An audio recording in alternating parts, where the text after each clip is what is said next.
Beauty express. I hope आप लोग सब अच्छे होंगे और आपने स्ट्रैटेजी की वीडियो देख ली होगी और पढ़ाई भी स्टार्ट कर दी होगी। अगर नहीं की है तो जल्दी से जल्दी स्टार्ट कर दीजिए। अब बहुत ज्यादा दिन नहीं बचे हैं आपके पास पे, एग्जाम्स आपके आने वाले हैं और अगर आपको अपना ड्रीम कॉलेज चाहिए तो अभी से पढ़ाई स्टार्ट कर दीजिए। आज हम इस वीडियो में डिस्कस करने वाले हैं हमारी बुक 2 का chapter number 1, through the eyes of traveller, perceptions of the society. ये चैप्टर मेनली 10 से 17 सेंचुरी के बीच में डील करता है और इस चैप्टर में हम पढ़ने वाले हैं कि कौन कौन से ट्रैवलर्स थे जो इंडिया में आए थे, जिन्होंने इंडिया में ट्रैवल किया और इंडिया के बारे में लिखा, जाना, समझा। तो हम सबसे पहले स्टार्ट करेंगे अल बिरूनी से। और इन्होंने एक बुक लिखी थी, किताब उल हिंद, इंडिया के बारे में थी, जो कि अरेबिक में थी। तो हम सबसे पहले इनके बारे में डिस्कस करने वाले हैं। 973 में इनका बर्थ हुआ था ख्वारिज्म में। ख्वारिज्म आज के टाइम पे उज्बेकिस्तान है। उस टाइम पे ख्वारिज्म एक काफी ज्यादा इंपॉर्टेंट लर्निंग सेंटर हुआ करता था और अल बिरूनी को उस टाइम की बेस्ट एजुकेशन मिली थी। अल बिरूनी 5 लैंग्वेजेस में वेल वर्स थे। कौन कौन सी थी वो languages? Arabic, Syriac, Persian, Hebrew and Sanskrit. उनको ग्रीक नहीं आती थी, लेकिन प्लेटो हो गए और अदर ग्रीक फिलोसोफर्स हो गए, उनके काम से वो फैमिलियर थे। 1017 में जो सुल्तान मोहम्मद किंग थे, उन्होंने ख्वारिज्म को इन्वेड किया था और जितने भी उस टाइम के इन्फ्लुएंशियल पॉइंट्स और स्कॉलर्स थे वो अपने साथ उनको अपनी कैपिटल गजनी में ले गए थे और अल बिरूनी उनमें से एक थे, जहां पे वो 70 की एज तक रहे। उसके बाद उनकी डेथ हो गई थी। गजनी में ही अल बिरूनी का इंटरेस्ट जो इंडिया में बना था, क्योंकि उस टाइम पे पंजाब गजनाविद एम्पायर का ही पार्ट हुआ करता था। जो अल बिरूनी थे उन्होंने अपने बहुत सारे साल ब्राह्मण्स, प्रीस्ट की कंपनी में बिताए और इंडियन संस्कृत ट्रेडिशंस के बारे में पढ़ाई की। किताब उल हिंद के बारे में अब हम बात करते हैं कि जो उन्होंने बुक लिखी थी। उन्होंने बुक लिखी थी किताब उल हिंद। ये जो बुक थी ये काफी सिंपल थी, इजी टू अंडरस्टैंड और इसमें टोटल 80 चैप्टर्स थे। जो 80 चैप्टर्स थे वो काफी डिफरेंट टॉपिक्स पे थे, जैसे कि religion, festivals, astronomy, alchemy, iconography etcetera. बहुत सारे टॉपिक्स पे ये 80 चैप्टर्स उन्होंने लिखे थे। ये बुक बहुत ही simple and easy to understand थी। लेकिन एक स्पेशल चीज थी उस बुक के बारे में। वो क्या थी स्पेशल चीज? वो था कि जो एक स्ट्रक्चर फॉलो करते थे हर चैप्टर में, वो एक अलग डिस्टिंक्टिव एक स्ट्रक्चर जो होता है उसको फॉलो करते थे। क्या था वो स्ट्रक्चर? हम अभी डिस्कस करेंगे कि जैसे कोई भी वो चैप्टर स्टार्ट कर रहे हैं तो वो उसकी जो स्टार्टिंग है वो एक क्वेश्चन के साथ करते थे। फिर उसके बाद वो उसको डिस्क्राइब करते थे, उसका आंसर करते थे संस्कृत ट्रेडिशंस के बेस पे। फिर उसके बाद वो क्या करते थे? कंक्लूड करते थे उस चीज को दूसरे कल्चर्स के साथ कंपैरिजन करके। तो ये एक उनका काफी एक डिफरेंट सा ज्योमेट्रिक स्ट्रक्चर था, जो कि अपने प्रिसिशन और प्रेडिक्टेबिलिटी के लिए जाना जाता था, जिसको वो यूज करते थे अपनी राइटिंग में। उनको ट्रांसलेशंस भी आती थी संस्कृत, पाली, प्राकृत जैसी लैंग्वेजेस की, अरेबिक में। इसके बाद हमारे अब आते हैं नेक्स्ट ट्रैवलर इब्न बतूता, जिनके बारे में हम बात करने वाले हैं। Ibn Battuta just love travelling. उनको ट्रैवलिंग बहुत ही ज्यादा पसंद थी और उन्होंने एक ट्रैवलिंग बुक भी लिखी जिसका नाम था रिहिला, जो कि बुक अरेबिक में ही थी। इसमें काफी ज्यादा एक्सट्रीमली रिच डिटेल्स प्रोवाइड की गई हैं, social cultural life in the Indian सब कॉन्टिनेंट इन 14th सेंचुरी। जो इंडियन सब कॉन्टिनेंट था 14th सेंचुरी में, उसके बारे में काफी एक्सट्रीमली डिटेल्स में इन्होंने अपनी बुक रिहिला में, जो कि अरेबिक में है, उसमें इस चीज के बारे में डिस्कस कर रखा है। और उनको ट्रैवलिंग बहुत ज्यादा पसंद थी। जो इब्न बतूता थे वो एक मोरक्कन ट्रैवलर थे and he was born in Tangier and he was born in a very educated and respected family, जो कि अपने एक्सपर्टीज के लिए जाने जाती थी शारिया में। शारिया क्या है? शारिया एक इस्लामिक लॉ है। उनको ट्रैवलिंग इतनी ज्यादा पसंद थी कि उनके अकॉर्डिंग जो एक्सपीरियंस हमें ट्रैवलिंग से मिलते हैं, वो जो नॉलेज हमें बुक से मिलती है उससे भी कहीं ज्यादा इंपॉर्टेंट है। इतनी ज्यादा उनको ट्रैवलिंग पसंद थी। इंडिया आने से पहले, इंडिया में वो कब आए थे? 1332 टू 1333 ये एस्टिमेट डेट मानी जाती है जिस टाइम वो इंडिया में आए थे। और इंडिया में आने से पहले वो मक्का ऑलरेडी ट्रैवल कर चुके थे, सीरिया, इराक, पर्शिया, ओमान, इतनी सारी जगह वो ऑलरेडी ट्रैवल कर चुके थे। सिंध में वो 1333 में पहुंचे थे। उन्होंने बहुत ज्यादा सुना हुआ था मोहम्मद बिन तुगलक के बारे में, तो वो उनसे इम्प्रेस होकर दिल्ली आए थे न्यू अपॉर्चुनिटीज देखने के लिए। तो जो सुल्तान थे वो भी काफी ज्यादा इम्प्रेस हुए उनकी एजुकेशन, स्कॉलरशिप देके। तो उन्होंने जो इब्न बतूता है उनको एज ए काजी अपॉइंट कर दिया दिल्ली का। काजी क्या होता है? काजी हम जज को बोलते हैं।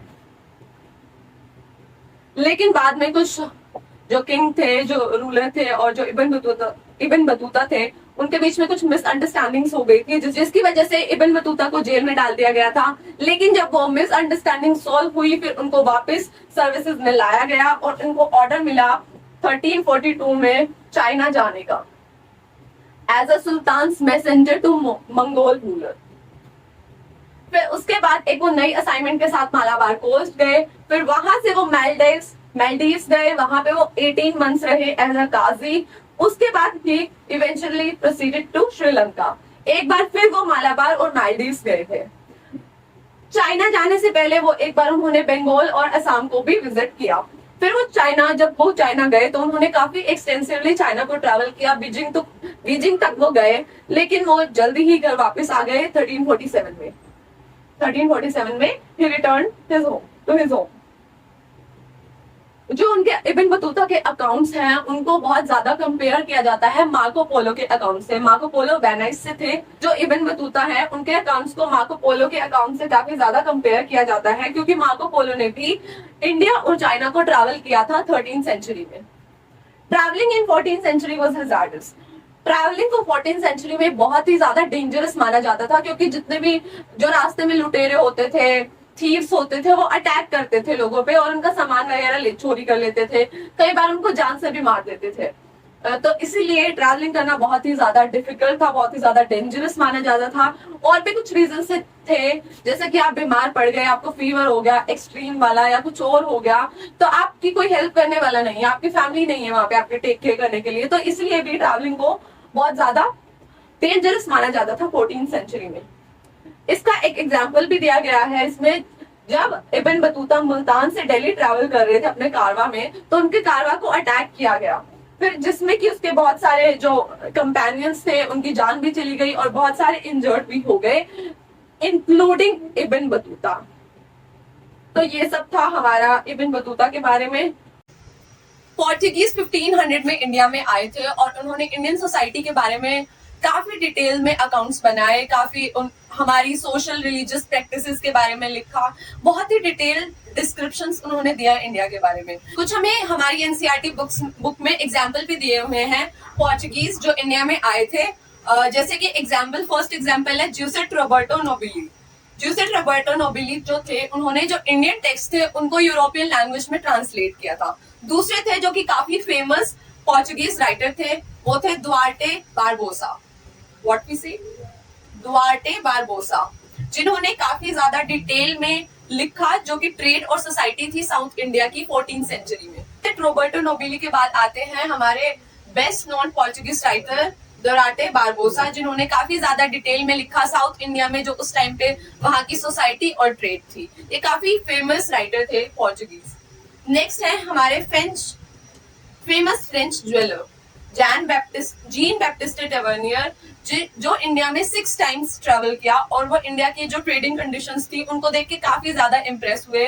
वो इतने ज्यादा इम्प्रेस हुए कि उन्होंने हमारी ट्रेडिंग कंडीशंस को ईरान और ऑटोमन एम्पायर से कंपेयर किया। फिर आते हैं इटालियन डॉक्टर मेन्यूची। वो तो इंडिया से इतने ज्यादा इम्प्रेस हो गए थे, इतने ज्यादा फैसिनेट हो गए थे कि उन्होंने इंडिया में सेटल होने का डिसीजन ले लिया और वो दोबारा कभी यूरोप तो गए ही नहीं। तो ये थे कुछ लोग जो इंडिया में आए थे और उन्होंने क्या क्या इंडिया के बारे में लिखा। अब आते हैं हम हमारे मेन ट्रैवलर पे, जो थे फ्रैंकोइस बर्नियर। फ्रैंकोइस बर्नियर एक फ्रेंचमैन थे, वो फ्रांस से थे और by profession he was a doctor, he was a political philosopher and historian. वो मुगल इंडिया में क्यों आए थे? क्योंकि लोग क्यों ट्रैवल करते हैं एक जगह से दूसरी जगह? क्योंकि उनको अपॉर्चुनिटीज चाहिए होती थी, तो वो भी मुगल इंडिया में अपॉर्चुनिटीज की सर्च में आए थे। वो इंडिया में 12 साल रहे। इंडिया में कितने साल रहे वो? 12 साल। कब से कब तक रहे? 1656 टू 1668, पूरे 12 साल उन्होंने इंडिया में स्पेंड किया। पहले तो वो ही worked as a physician to prince Dara Shukoh. Who was prince Dara Shukoh? He was the eldest son of Shahjahan. Shahjahan के सबसे बड़े बेटे थे प्रिंस दारा सिको। फिर बाद में Francois Bernier worked as the scientist and intellectual with Danishmand Khan, who was an Armenian noble in Mughal court, जो कि एज मुगल कोर्ट में ही काम करते थे। बर्नियर ने इंडिया के सेवरल पार्ट्स को ट्रेवल किया, बहुत जगह घूमे वो पूरे इंडिया में, और उन्होंने अपने अकाउंट्स में वो सब लिखा जो जो उन्होंने खुद अपनी आंखों से देखा। लेकिन एक चीज क्या थी, जो उन्होंने उनकी मेजर राइटिंग्स थी वो उन्होंने किनको डेडिकेट कर रखी थी, वो उन्होंने लुइस 14 जो उस टाइम पे किंग थे फ्रांस के, उनको उन्होंने अपनी राइटिंग्स डेडिकेट की। और जो भी वो इंडिया के बारे में लिखते थे वो काफी ज्यादा कंपैरिजन करते थे उसका यूरोप से, और वो इंडिया की सिचुएशन को बहुत ज्यादा इंफीरियर दिखाते थे यूरोप के कंपैरिजन में। इंडिया की सिचुएशन उनके अकॉर्डिंग बहुत खराब थी, और जो यूरोप में डेवलपमेंट्स हो रही हैं, पर्टिकुलरली फ्रांस में जो डेवलपमेंट हो रही है उनके अकॉर्डिंग वो काफी फ्रांस और यूरोप काफी ज्यादा सुपीरियर है एज कम्पेयर टू इंडिया। ये उनके व्यूज थे। जो उनके वर्क्स थे वो काफी ज्यादा पॉपुलर हो गए थे, और उनके वर्क्स फ्रांस में किस टाइम पे पब्लिश हुए थे, 1670 टू 1671 के बीच में उनके वर्क्स फ्रांस में पब्लिश हुए थे।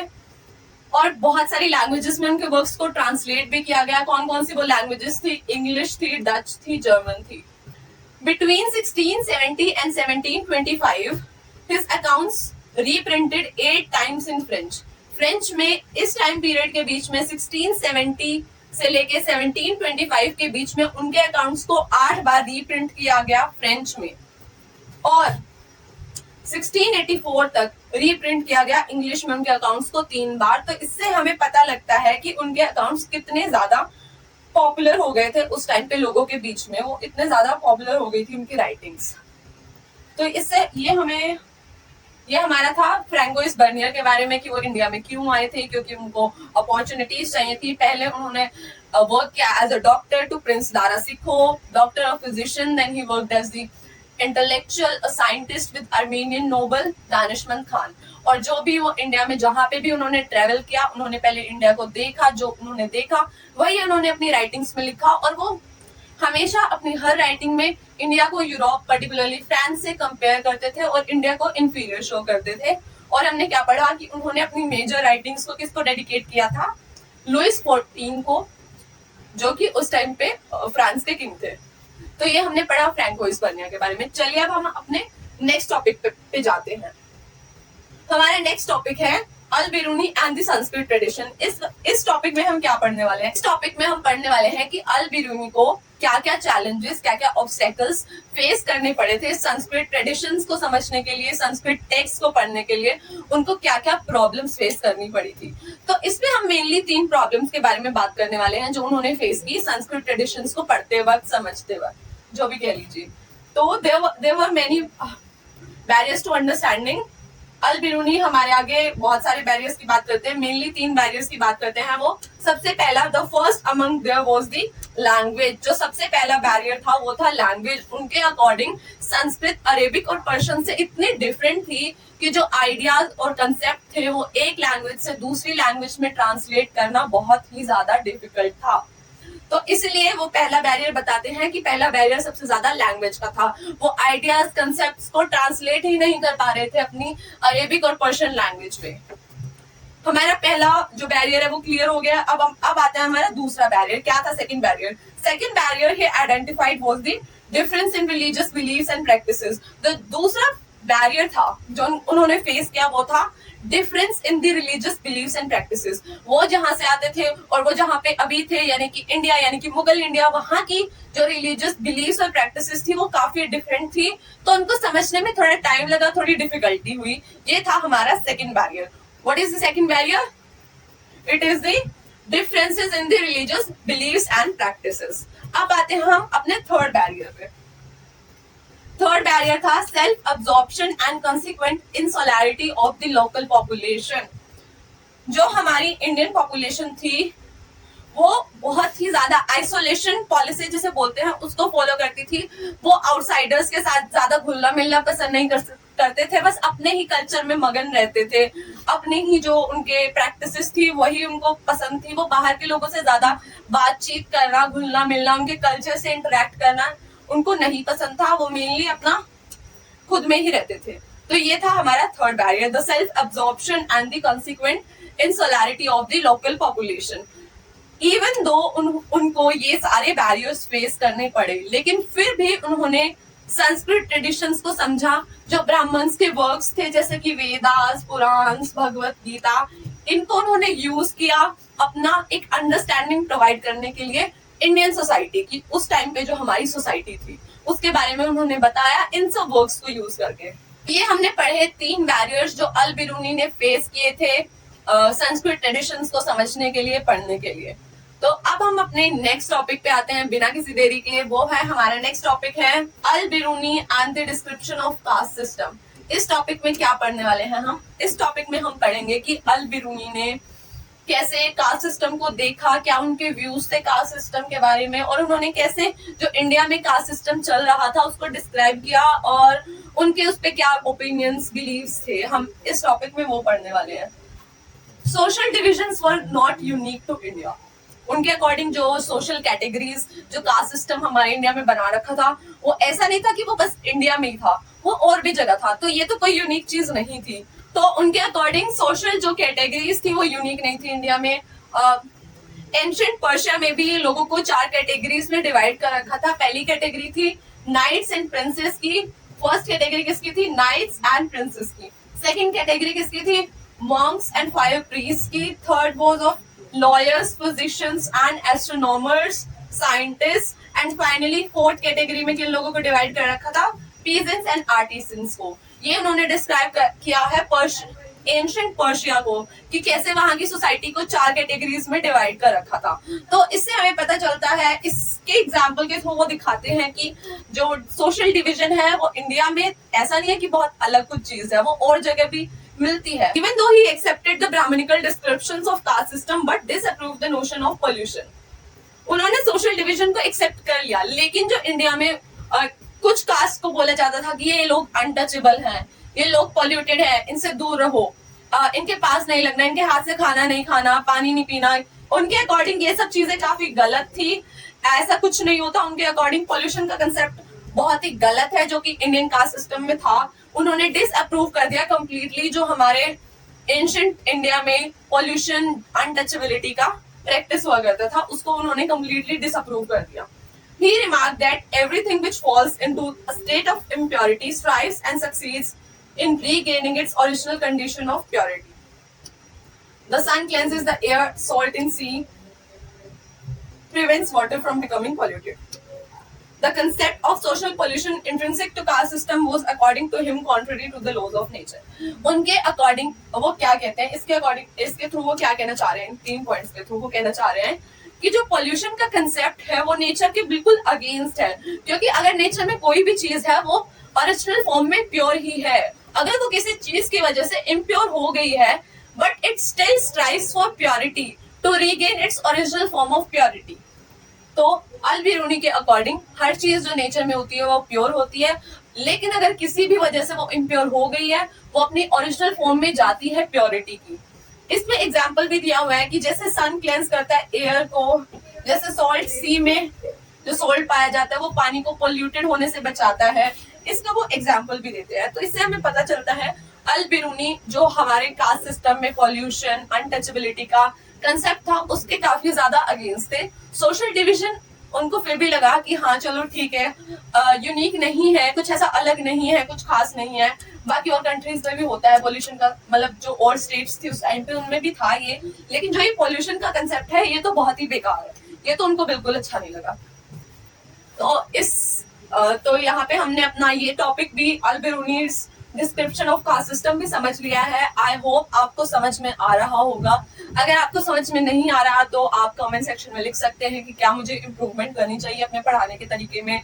और मैं आपको उन नोट्स से पढ़ा रही हूँ जिन नोट्स से मैंने खुद अपने सब्जेक्ट में फुल ऑन स्कोर किया था, चाहे वो बोर्ड्स हो चाहे वो CUET हो। तो आप इस पे ट्रस्ट तो कर ही सकते हैं। चलिए अब हम अपने नेक्स्ट टॉपिक पे जाते हैं। हमारा नेक्स्ट टॉपिक है Ibn Battuta and the excitement of unfamiliar. Ibn Battuta जो थे वो हमारे वन ऑफ द ट्रैवलर है। इन्होंने पूरे सब कॉन्टिनेंट को, जो कि चाइना से लेके यूरोप तक, वेस्ट अफ्रीका तक फैला हुआ था, उसको पूरा एक्सटेंसिवली ट्रैवल किया था। चाहे फिर वो श्राइन्स हो या कुछ डिफरेंट लैंग्वेजेस बोलना हो, उन्होंने सब एक्सपीरियंस किया था। He also spent time with learned men. तो पूरा उन्होंने पूरे वर्ल्ड को अच्छे से ट्रैवल किया, वहां से डिफरेंट डिफरेंट स्टोरीज सुनी, नए नए लोगों से मिले, उनकी भाषा सीखी, उनके कल्चर्स को जाना और उनकी स्टोरीज सुनी। जो लोग बहुत जेनरस हुआ करते थे उन लोगों की स्टोरी सुनी। तो उनकी राइटिंग में एक खास चीज क्या दिखती थी कि कुछ भी अनफेमिलियर जो होता था उनके लिए और या फिर उनकी ऑडियंस के लिए, वो उसको काफी ज्यादा हाईलाइट करते थे ताकि जो रीडर है, जो पढ़ रहे हैं उनकी राइटिंग को या जो सुन रहे हैं उनकी राइटिंग को, वो काफी ज्यादा इम्प्रेस हो सके। इसलिए कोई भी अनफेमिलियर चीज होती थी, जैसे इंडिया के केस में उनको काफी अनफेमिलियर लगा था कोकोनट एंड पान, तो उन्होंने इसको काफी ज्यादा हाईलाइट किया था अपनी राइटिंग्स में ताकि जो रीडर्स और लिसनर्स हैं उनको काफी अच्छा लगे सुन के, अच्छा लगे पढ़ के, उनको वो इम्प्रेस हो पढ़ के कि हाँ हमने कुछ नई चीज के बारे में सुना। अगर आपको भी ऐसा लगता होगा ना, आप कोई इंटरेस्टिंग चीज सुनते हो जो आपने पहले कभी नहीं सुनी होती, आपको उसमें मजा आता है, तो इसीलिए वो ये चीज अपनी राइटिंग में भी रखते थे। तो ये था मेनली इस टॉपिक में कि Ibn Battuta and the excitement of unfamiliar. कुछ भी अनफेमिलियर चीज जो होती थी वो उसको पूरा अच्छे से हाईलाइट करते थे ताकि उनके रीडर्स और जो लिसनर्स है वो और ज्यादा एक्साइटमेंट से उनकी स्टोरीज को पढ़े। तो ये टॉपिक भी हमारा इसके साथ कंप्लीट होता है। अब हम जाते हैं अपने नेक्स्ट टॉपिक पे। हम देखो कितनी जल्दी जल्दी हम अपने सारे टॉपिक्स कंप्लीट कर रहे हैं, तो आप भी इतनी जल्दी जल्दी पढ़ाई स्टार्ट कर दीजिए अगर आपने नहीं की है, और अगर आप कर रहे हैं तो वेल एंड गुड, इसको ऐसे ही कंटिन्यू रखिए और आपको अपना ड्रीम कॉलेज जरूर मिलेगा।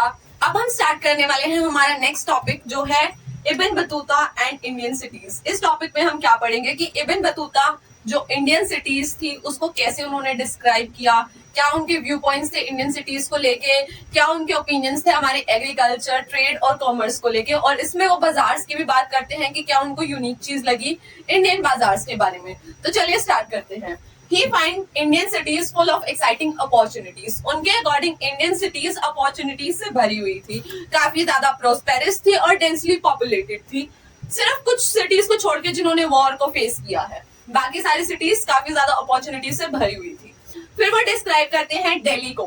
दिल्ली उनके अकॉर्डिंग काफी वास्ट सिटी थी जो कि जिसमें बहुत अच्छी खासी पॉपुलेशन थी with great population, and he considered Delhi as largest in whole India. Daulatabad को भी बोलते हैं कि दौलताबाद भी दिल्ली से कोई कम सिटी नहीं थी। फिर वो डिस्क्राइब करते हैं बाजार्स को। उनके अकॉर्डिंग बाजार सेंटर थे सोशल और कल्चरल एक्टिविटीज का, वहां पे जो भी सोशल या कल्चरल एक्टिविटीज होती थी वो सब बाजार्स में होती थी। बाजार्स में एक टेम्पल होता था, एक मॉस्क होता था, और कुछ स्पेसेस वहां पे बनाए जाते थे डांसर्स, सिंगर्स, म्यूजिशियंस, इनकी परफॉर्मेंस के लिए कुछ स्पेसेस को रखा जाता था। फिर हमें उनके अकाउंट से ये भी पता चलता है कि जो इंडियन एग्रीकल्चर था वो भी काफी प्रोस्पेरस था, क्योंकि उस टाइम पे जो फार्मर्स थे वो 2 क्रॉप्स एक साल में उगाया करते थे। तो उनके अकाउंट्स ये भी बताते हैं कि Indian agriculture was very prosperous at that time. फिर वो बात करते हैं कि क्या हमारी इंडिया की ट्रेड और कॉमर्स की सिचुएशन थी। उनके अकॉर्डिंग जो इंडियन मैन्युफैक्चरर्स थे वो काफी ज्यादा डिमांड में थे, उनकी बहुत ज्यादा डिमांड थी। Indian textiles like cotton, fine muslin, silk, brocade, satin काफी ज्यादा हाई डिमांड में थे, और certain varieties of fine muslin की कुछ वेराइटीज तो इतनी ज्यादा एक्सपेंसिव थी, इतनी ज्यादा अच्छी थी कि सिर्फ ओनली जो रिच नोबल पीपल थे वो ही उनको पहनते थे। फिर वो बात करते हैं, इसके बाद काफी ज्यादा इंपॉर्टेंट टॉपिक आता है, वो है Indian postal system. Ibn Battuta बात करते हैं इंडियन पोस्टल सिस्टम के बारे में। वो काफी ज्यादा इम्प्रेस हुए थे जो इंडिया का पोस्टल सिस्टम था मुगल इंडिया के टाइम का। जो उनके अकॉर्डिंग हमारा जो पोस्टल सिस्टम था वो इतना एफिशिएंट था कि वैसे नॉर्मली हम देखें तो सिंध से दिल्ली तक जाने में 50 दिन लगते थे, लेकिन उस पोस्टल सिस्टम के थ्रू जो इंफॉर्मेशन थी, जो रिपोर्ट्स थी स्पाइस की, वो किंग तक, सुल्तान तक सिर्फ 5 दिनों में पहुंच जाती थी। आप देख रहे हो इतना एफिशिएंट था, इतने एफिशिएंटली आपको अपने बोर्ड्स के लिए, अपने सीयूईटी के लिए पढ़ाई भी करनी है। अब आपके पास ज्यादा टाइम नहीं बचा है तो स्टार्ट कर लीजिए, अपनी लेसेस बांध लीजिए, कमर कस लीजिए और पढ़ाई स्टार्ट कर दीजिए। तो ये था हमारा, ये काफी ज्यादा इंपॉर्टेंट पॉइंट है, ये एग्जाम्स में पूछा जाता है, तो आप इसको अच्छे से पढ़ना कि क्यों उनको क्या चीज इम्प्रेस की इंडिया की, और पोस्टल सिस्टम की ऐसी क्या खासियत थी। बहुत ज्यादा एफिशिएंट और स्मूथ वर्क करता था, इसलिए वो काफी ज्यादा इम्प्रेस हुए थे हमारे पोस्टल सिस्टम से। इसके बाद हमारे नेक्स्ट टॉपिक है बर्नियर एंड डीजेनरेट ईस्ट। मैं आपको हर चीज टॉपिक बाय टॉपिक पढ़ा रही हूँ। अगर आप मुझसे पढ़ रहे हो टॉपिक बाय टॉपिक, और अगर फिर आप या आप अपनी साथ में एनसीईआरटी बुक भी ले लीजिए। अगर आप साथ के साथ एनसीईआरटी पढ़ रहे हो तो आपको सारी चीजें क्रिस्टल क्लियर हो जाएगी। आपको और कहीं से पढ़ने की कोई जरूरत नहीं पड़ेगी। मैं आपको इतना सिंपली पढ़ा रही हूँ, और एग्जाम्स में सारा कुछ यहीं से आता है। सारा कुछ मैंने खुद देखा है, मैंने खुद स्कोर किया है फुल ऑन फुल। तो एग्जाम में आता तो सब कुछ यहीं से ही है। इन्हीं नोट्स से ही पढ़ के गई थी मैं, और काफी अच्छा स्कोर आया था। आप भी पढ़िए यहाँ से, फिर अपनी एनसीईआरटी बुक भी पढ़िए, और आप भी फुल ऑन फुल पक्का ले आएंगे। That I can guarantee you. अब हमारा टॉपिक है Bernier and the degenerate east. Francois Bernier तो इसी चीज से प्रीऑक्यूपाइड थे कि इंडिया की सिचुएशन कितनी खराब है, इंडिया में पता नहीं क्या क्या हो रहा है, इंडिया में कोई डेवलपमेंट नहीं है। Constantly he was comparing India with west, with France. उनको बस सुपीरियोरिटी दिखानी थी यूरोप की, कि यूरोप कितना अच्छा है इंडिया के कंपैरिजन में। इंडिया तो कंप्लीटली इनवर्स है यूरोप का। So he was like busy with comparing India and Europe. India को तो बिल्कुल इंफीरियर दिखाने में ये लगे हुए थे। हमारा इस टॉपिक में बस इतना सही है, यही बोला गया है, यही 3 पॉइंट्स इसमें यही डिस्कस किए गए हैं कि कैसे वो इंडिया को कॉन्स्टेंटली कंपेयर कर रहे थे यूरोप से, और इंडिया को इंफीरियर शो कर रहे थे, इनवर्स बता रहे थे यूरोप का। अब हम नेक्स्ट टॉपिक पे आते हैं, क्वेश्चन ऑफ लैंड ओनरशिप, कि क्या क्या लैंड ओनरशिप के बारे में क्या बात चल रही थी, क्या बर्नियर बोल रहे थे लैंड ओनरशिप के बारे में। बर्नियर के अकॉर्डिंग जो एक सबसे बड़ा डिफरेंस था, जो सबसे फंडामेंटल डिफरेंस था मुगल इंडिया में और यूरोप में, वो था lack of property in Mughal India. उनके अकॉर्डिंग एक जो सबसे बड़ा डिफरेंस वो ये है कि मुगल इंडिया में प्राइवेट प्रॉपर्टी की एब्सेंस है, lack of private property in Mughal India. और वो बिलीवर किसके थे? He was a firm believer in the virtues of private property. और उनके अकॉर्डिंग जो क्राउन ओनरशिप होती थी, मतलब जो किंग के पास अगर सारी लैंड है, तो वो काफी ज्यादा डिजास्टरस है किसी भी इकोनॉमी के लिए। उनके according private property is very very fruitful, prosperous for the economy of any country. तो and absence of private property was disastrous for any economy, according to he believed that. He argued landowners could not pass their land to their children, and the absence of private property prevented the emergence of class of improving landlords with a concern to maintain or improve land. उनका कहना क्या था कि अगर सारी property king के पास है, सारी लैंड किंग के पास है, किसी भी कंट्री के, किसी भी नेशन के, तो जो लैंड ओनर्स है वो लैंड को अपने बच्चों पे पास कर ही नहीं पाएंगे, उनके बच्चे इनहेरिट कर ही नहीं पाएंगे लैंड को। और इससे एक और चीज क्या होती है कि जो लैंड ओनर्स, अगर उनकी खुद की लैंड होती, वो उस लैंड को अच्छे से मेंटेन करके रखते, उसको अच्छे से इम्प्रूव करके रखते, लेकिन अब तो उनको पता है कि वो सारी लैंड जाएगी तो किंग की है, तो किंग की सारा सरप्लस जो है वो किंग को जाएगा, तो वो क्यों इम्प्रूव करे, उनको क्या जरूरत है। तो वो बोलते हैं कि लैक ऑफ प्राइवेट प्रॉपर्टी ने क्या किया है कि जो एक इमरजेंस होती इम्प्रूविंग लैंडलॉर्ड्स की, उसको प्रिवेंट किया है लैक ऑफ प्राइवेट प्रॉपर्टी या एब्सेंस ऑफ प्राइवेट प्रॉपर्टी ने। इससे हुआ क्या? इससे जो सारा एग्रीकल्चर था वो रुइन हो गया। जो पिजेंट्री थी उसको एक्सट्रीम ऑपरेशन फेस करना पड़ता है इसकी वजह से, और जो स्टैंडर्ड ऑफ लिविंग है लोगों का वो काफी ज्यादा कम हो गया है। स्टैंडर्ड ऑफ लिविंग कम हो गया है, एग्रीकल्चर का रुइन हो गया है, जो पीजेंट्री है उसको ऑप्रेस किया जाता है। ये 3 किसकी वजह से हो रहे थे? प्राइवेट प्रॉपर्टी ना होने की वजह से।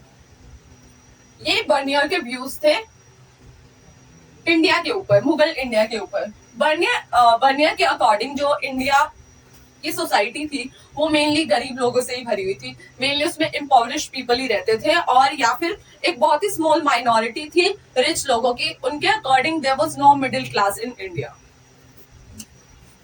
Bernier so Mughal empire is king of beggars. जो मुगल इंडिया के राजा हैं वो भिखारियों के राजा हैं। Cities, towns were polluted, contaminated with ill air. Fields जो थी वो बुशेस से भरी हुई हैं, मतलब बिल्कुल प्रोडक्टिव तो कुछ है ही नहीं, बिल्कुल बंजर पड़े, और राजा भी गरीबों के राजा हैं। और उनका कहना था ये सब किसकी वजह से हो रहा है? क्राउन ओनरशिप ऑफ लैंड की वजह से ये सब हो रहा था। ये उनके व्यूज थे। अब आते हैं हम अबुल फजल 16th century official chronicle of Akbar describe land revenue remuneration of sovereignty, a claim made by rulers on his subjects for protection he provided rather than as rent on land. Abul फजल ने describe किया है इस चीज को कि जो Kings थे वो एज अ रिम्यूनरेशन उनसे लोगों से लिया करते थे जो वो सर्विस प्रोवाइड कर रहे हैं उसके लिए, लेकिन जो बाहर के ट्रैवलर्स हैं उन्होंने क्या इंटरप्रेट किया इसको कि वो एज अ रेंट ले रहे हैं लोगों से लैंड का। तो वो एज अ रेंट नहीं ले रहे थे इस चीज को, वो ले रहे थे as a remuneration, as a कि वो सर्विस प्रोवाइड कर रहे हैं तो वो उसके बदले में, सर्विस के बदले में थोड़ा कुछ ले रहे हैं लोगों से। लेकिन जो ट्रैवलर्स ने मे बी ऐसे इसको मिस इंटरप्रेट किया कि वो लैंड पे रेंट ले रहे हैं इस चीज का। French philosopher Montesquieu used Bernier account to develop the idea of Oriental despotism. ये काफी ज्यादा इंपॉर्टेंट चीज है। जो फ्रेंच फिलोसोफर थे मॉन्टेस्क्यू, उन्होंने बर्नियर के कंसेप्ट को यूज किया, उनके अकाउंट्स को यूज किया और एक कंसेप्ट डेवलप किया ओरिएंटल डिपोटिज्म का। ओरिएंटल डिपोटिज्म होता क्या है, चलिए अब हम उसके बारे में जानते हैं। ओरिएंटल डिपोटिज्म क्या होता है कि जो एशिया के किंग्स हैं उनकी एब्सोल्यूट अथॉरिटी है ओवर देयर सब्जेक्ट्स, जो उनकी जनता है, जो उनकी पब्लिक है, उसके ऊपर उनकी फुल अथॉरिटी है और जितनी भी लैंड है वो सारी किंग के पास है और वहां के लोग बहुत ज्यादा गरीब हैं। ये कंसेप्ट था ओरिएंटल डिपोटिज्म का। हम इसको एनसीईआरटी की भी लैंग्वेज में पढ़ सकते हैं। Rulers of Asia enjoyed absolute authority over their subjects who were kept in poverty and all the land belong to king.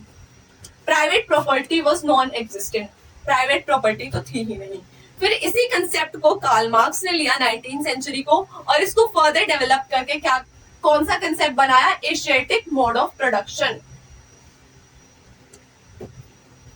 तो जो एशियाटिक मोड ऑफ प्रोडक्शन था उसका क्या कहना था कि जो इंडिया था कॉलोनियलिज्म से पहले, उसमें जो भी सरप्लस लैंड से आता था वो सारा स्टेट के पास जाता था। इस वजह से क्या हुआ, इमर्जेंस हुई बहुत सारी ऑटोनोमस और इगैलिटेरियन विलेज कम्युनिटीज की।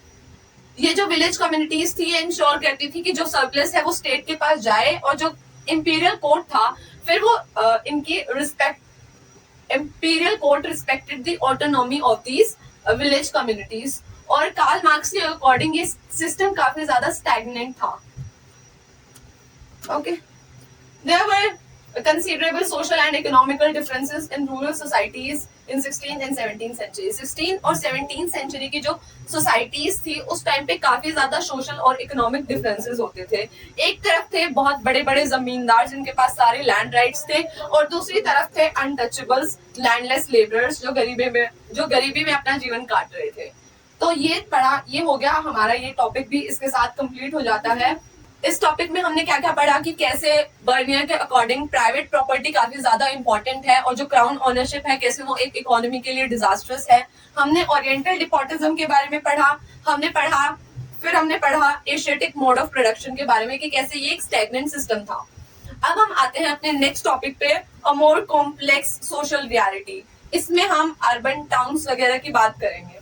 बर्नियर बोलते हैं कि जो आर्टिसंस थे उनके अंदर कोई इच्छा नहीं थी अपने प्रोडक्ट्स को इम्प्रूव करने के लिए, अपने मैन्युफैक्चरिंग प्रोडक्ट्स को कुछ भी इम्प्रूव करने के लिए उनके अंदर कोई डिजायर नहीं थी। रीजन क्या था कि जितना भी प्रॉफिट होगा, जो भी प्रॉफिट होगा वो सब तो स्टेट के पास चला जाएगा।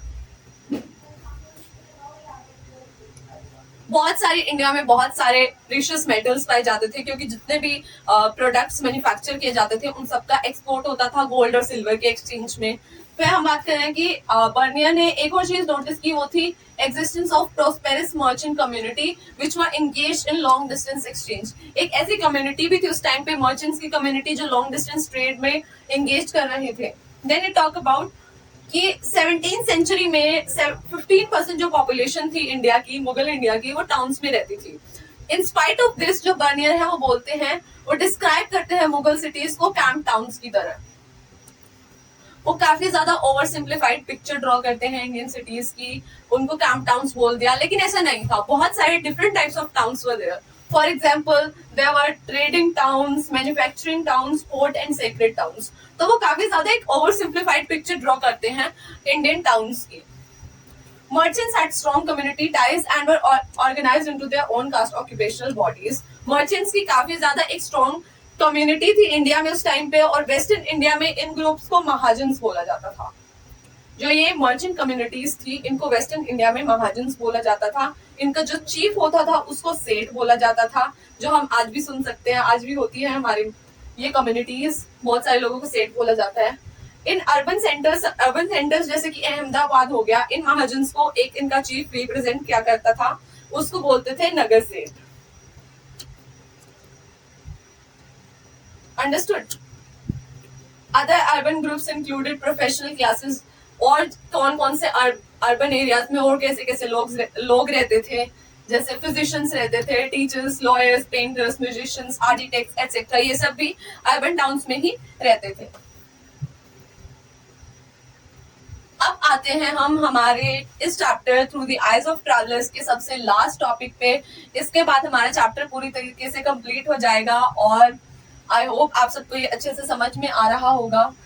तो चलिए हम अपना लास्ट टॉपिक भी कंप्लीट कर लेते हैं, women slaves, Sati and labour. इसमें क्या हम बात करने वाले हैं, इस टॉपिक में हम बात करेंगे कि उस टाइम पे वुमेन की क्या कंडीशन थी मुगल इंडिया में, और सती की प्रथा के बारे में हम पढ़ेंगे, और स्लेव्स का क्या क्या रहता था उस टाइम पे, कि क्या स्लेव्स थे या नहीं थे, ये पढ़ेंगे हम। Travellers generally main were intrigued by the condition of women in subcontinent. Slaves were openly sold in markets like any other commodity. तो जैसे कि आपने पढ़ ही लिया कि जो ट्रैवलर्स थे वो काफी ज्यादा शॉक थे विमेन की कंडीशंस देख के, और जो स्लेव्स थे उनको तो किसी ऑब्जेक्ट की तरह, उनको तो किसी women slaves, Sati and labourers. इस टॉपिक में हम पढ़ेंगे कि विमेन स्लेव्स और लेबरर्स की क्या कंडीशन थी मुगल इंडिया में। जो ट्रैवलर्स थे वो काफी ज्यादा शॉक थे विमेन की कंडीशंस को देख के इंडिया में, और जो स्लेव्स थे उनको ओपनली खरीदा बेचा जाता था जैसे कोई किसी ऑब्जेक्ट की तरह। जब इब्न बतूता सिंध पहुंचे थे तो उन्होंने हॉर्सेस, कैमल्स और स्लेव्स खरीदे सुल्तान के लिए। सुल्तान के लिए उन्होंने क्या क्या खरीदा, हॉर्सेस, कैमल्स एंड स्लेव्स। तो आप देख लीजिए कैसे स्लेव्स को ऑब्जेक्ट्स की तरह गिफ्ट किया जाता था उस टाइम पे। जब वो मुल्तान पहुंचे तो उनके गवर्नर को उन्होंने एक स्लेव दिया, horse with resins and almonds. ये सब उन्होंने जो मुल्तान के गवर्नर थे उनको प्रेजेंट किया। पुराने टाइम में ऐसे लोग जब किसी किंग के पास या किसी हाई अथॉरिटी के पास जाते थे तो वो उनके लिए गिफ्ट्स लेके जाते थे, और फिर रिटर्न में किंग भी उनको गिफ्ट्स दिया करते थे। Ibn informs that Muhammad was so happy with sermon of Nasruddin that he gave him 100,000 tankas and 200 slaves. Ibn Battuta हमें बताते हैं कि जो मोहम्मद थे, सुल्तान मोहम्मद थे, वो नसरुद्दीन के सरमन से इतने ज्यादा इम्प्रेस हो गए थे कि उन्होंने उनको 100,000 तनकास दे दी। वो इतने ज्यादा इम्प्रेस हो गए थे इनके सरमन से कि उन्होंने इनको 100,000 तनकास और 200 स्लेव्स गिफ्ट कर दिए थे। स्लेव्स में भी काफी डिफरेंशिएशन था, उनको अलग अलग कैटेगरीज में डिवाइड कर रखा था। कुछ फीमेल स्लेव्स जो एक्सपर्ट थी म्यूजिक और डांस में, उनको एंटरटेनमेंट के लिए रखा जाता था। कुछ स्लेव्स को सुल्तान अपने जो नोबल्स होते थे उनकी देखरेख के लिए रखते थे, और जो स्लेव्स हैं यूजुअली उनको डोमेस्टिक लेबर की तरह यूज किया जाता था, और वो लोगों को, वो मेन विमेन को कैरी भी करते थे पालकिन्स में, या डोला जिसको बोलते हैं, डोली टाइप, वो कैरी करके लेके जाते थे मेन एंड वुमेन को। फिर जो प्राइस थे स्लेव्स के, पर्टिकुलरली वुमेन, उनके बहुत ज्यादा लो थे। तो इससे हमें पता चलता है कि हमारे उस टाइम पे मुगल इंडिया में वुमेन की कंडीशन कितनी बेकार थी, फीमेल्स की कंडीशन कितनी ज्यादा गंदी थी उस टाइम पे। तो ये सारे एग्जाम्पल्स हमें वहां की कंडीशंस के बारे में बताते हैं। और ये ट्रैवलर्स की हेल्प से ही, इनके अकाउंट से ही हमें पता चल पाता है कि क्या क्या हमारे सिचुएशन थी मुगल इंडिया में, क्या कैसे विमेन को ट्रीट किया जाता था, ये सब। Contemporary European travellers highlighted the treatment of women as crucial marker of difference between west and eastern society. जो ट्रैवलर्स थे जो इंडिया में आए, वो ट्रीटमेंट ऑफ विमेन को जो ट्रीट किया जाता था उसको भी एक मार्कर लेके रखते थे कि ये भी एक काफी इंपॉर्टेंट मार्कर है डिफरेंस बताने के लिए ईस्टर्न और वेस्टर्न सोसाइटीज में, कि कैसे ईस्टर्न सोसाइटीज अपनी वुमेन को ट्रीट करती हैं और कैसे वेस्टर्न सोसाइटीज अपनी वुमेन को ट्रीट करती हैं। वर्नियर ने सती की प्रैक्टिस को चूज किया था, ये सब दिखाने के लिए डिटेल डिस्क्रिप्शन दी थी। उनके अकॉर्डिंग कुछ जो महिलाएं होती थी वो काफी चेयरफुली एम्ब्रेस करती थी अपनी डेथ को अपने हस्बैंड के बाद, लेकिन कुछ जो औरतें होती थी उनको फोर्स किया जाता था सती प्रथा के लिए। तो ये सब हमें कौन डिस्क्राइब कर रहे हैं? Bernier, and he choose the practice of sati. However, women labor was crucial in both agricultural and non-agricultural production. बेशक से इन्होंने ट्रैवलर्स ने डिस्क्राइब किया कि वुमेन का ट्रीटमेंट ऐसा था, लेकिन इंडिया में वुमेन लेबर का बहुत ज्यादा इंपॉर्टेंस था, चाहे वो एग्रीकल्चर हो या नॉन एग्रीकल्चर प्रोडक्शन हो, उन दोनों में ही वुमेन का काफी अच्छा खासा रोल था उस टाइम पे। जो मर्चेंट फैमिली से वुमेन बिलोंग करती थी वो कमर्शियल एक्टिविटीज में पार्टिसिपेट भी करती थी। Sometimes they take disputes to courts. जो मर्चेंटाइल डिस्प्यूट होती थी उनको वो कोर्ट्स में लेके जाती थी। Therefore, it is unlikely that women were confined in their homes. तो ये चीजें हमें बताती हैं कि जो ट्रैवलर्स बोल रहे हैं कि वुमेन की कंडीशन इतनी खराब थी, लेकिन जो वुमेन थी वो बहुत एग्रीकल्चरल नॉन एग्रीकल्चरल प्रोडक्शन में पार्टिसिपेट भी करती थी। जो मर्चेंट फैमिली से बिलोंग करती थी जो औरतें, वो जो मर्चेंटाइल डिस्प्यूट है वो कोर्ट्स तक भी लेके जाती थी। तो इससे ये तो पता चलता है कि वो अपने घरों चार दीवारी में तो नहीं बनती, बाहर तो निकलती थी औरतें। तो ये यहाँ पे हो गया हमारा चैप्टर फिनिश। ये हमने आज अपना बुक 2 का चैप्टर 1 फाइनली कंप्लीट कर लिया है और आई होप आप सबको अच्छे से समझ में आ गया होगा। अगर आपको कोई भी डाउट है तो आप मुझसे कमेंट सेक्शन में पूछ सकते हैं, और अगर आपको इन नोट्स की पीडीएफ चाहिए तो आप डिस्क्रिप्शन में जाके चेक कर सकते हैं। और अगर आपको पूरा फुल एनसीईआरटी सिलेबस करना है तो सीयूईटी एक्सप्रेस को फॉलो कर लीजिए, सब्सक्राइब कर लीजिए। और अगर आपको ये सारा कोर्स अभी चाहिए, अगर आपको अभी चाहिए तो आप डिस्क्रिप्शन में जो लिंक है या जो नंबर है उस पर जाके कॉल कर सकते हैं, हम आपको सारा कोर्स अभी प्रोवाइड कर देंगे। और बाकी that's all. Thank you for watching this video and do subscribe CUET Express. Bye bye. Have a nice day.